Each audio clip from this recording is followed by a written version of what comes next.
and Lockheed Martin's vision for the future of supersonic flight. It's in the final stages of building now, but when it finally takes to the skies, this aircraft right here could change the sight and sound of aviation forever. The team behind the X-59 wants to do the seemingly impossible: fly an aircraft that breaks the sound barrier without creating an explosive sonic boom for everyone on the ground below. A supersonic plane so sleek, so cutting edge, that when it flies, the sonic boom becomes a sonic thump. Sound waves are essentially waves of compressed air that move through space, kind of like a pulse in a slinky, traveling from the source at a speed of roughly 340 meters per second.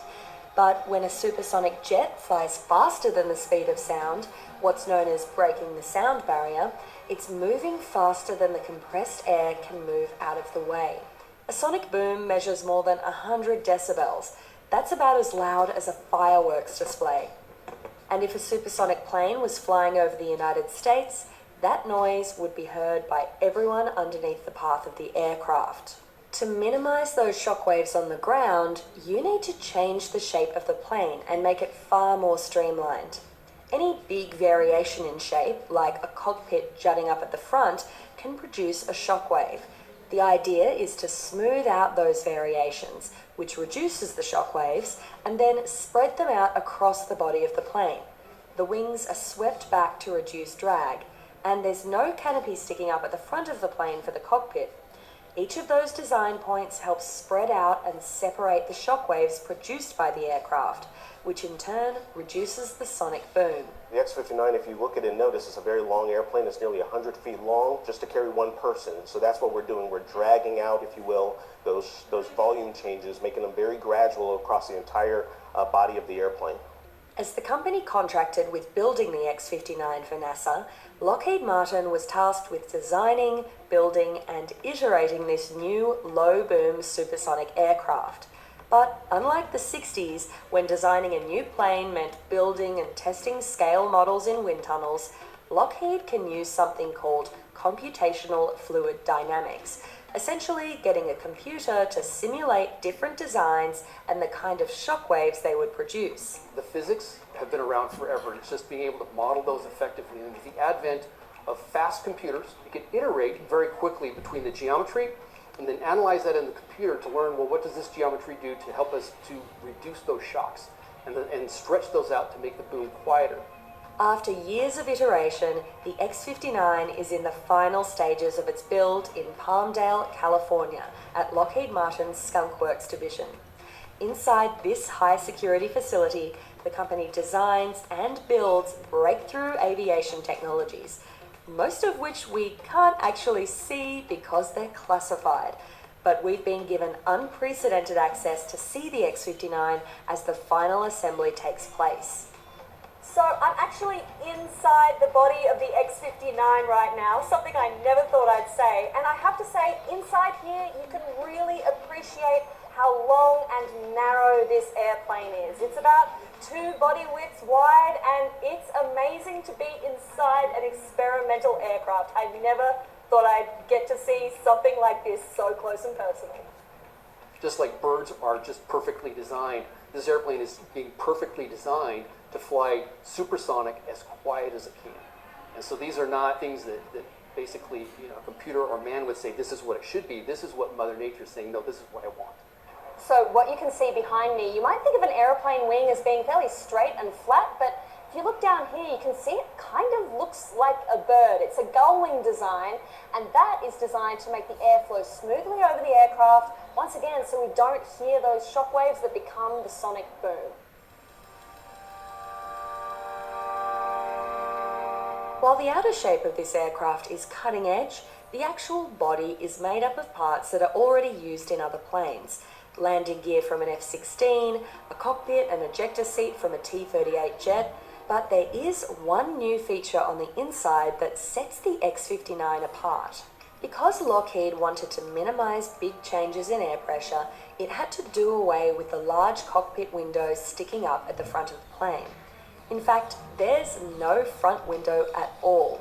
Instead, the X-59 has an external vision system, or XVS, designed and built by NASA. The XVS uses 2 cameras above and below the aircraft to create a real-time view of the front of the plane shown on an HD screen.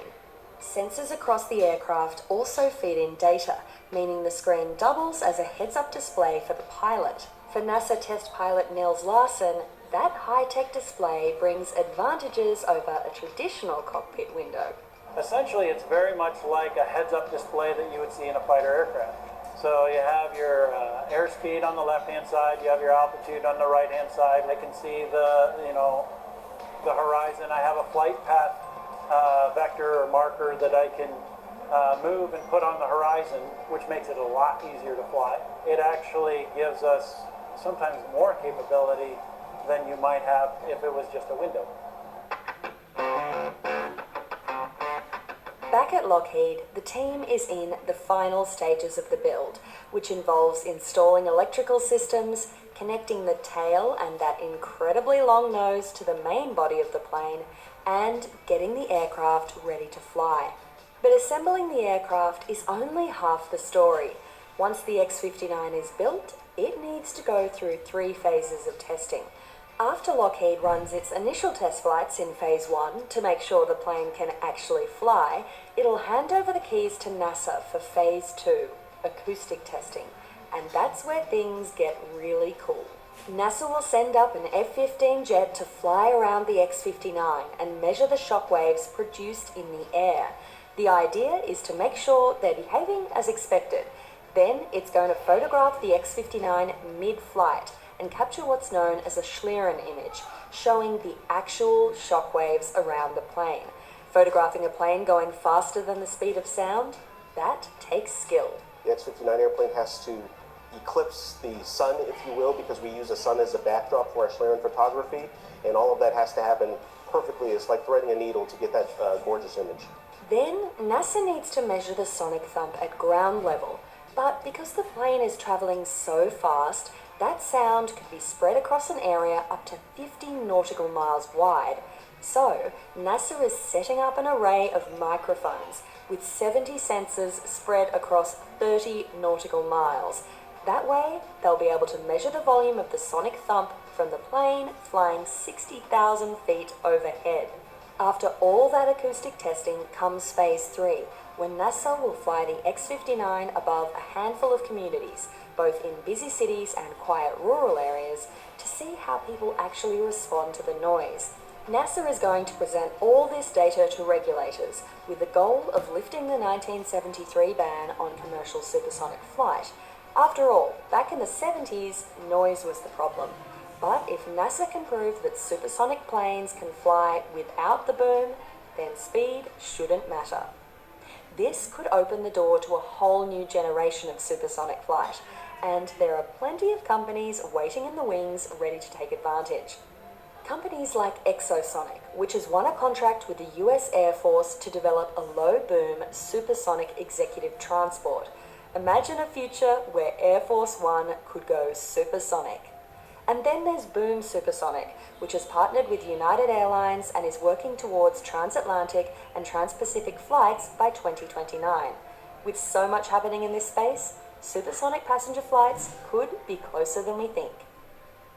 For now, NASA and Lockheed Martin are focusing on getting their one and only demonstrator aircraft into the skies. And after decades of research and years of design and development, that first X-59 flight is going to be a huge milestone. I wish that everyone could experience a first flight, because it is one of the most emotional things that you go through. And it is really what makes this job and all the heartache and the stress worth it, is when you see that airplane fly. There's a very personal sense of accomplishment, but also for an airplane nut like me, it's emotional. As a test pilot, this is what you live for. This is an X-plane, and this is research, and there's the cool factor just to us is, this is why I became a test pilot, is to go and do something like this. So, am I excited? You betcha.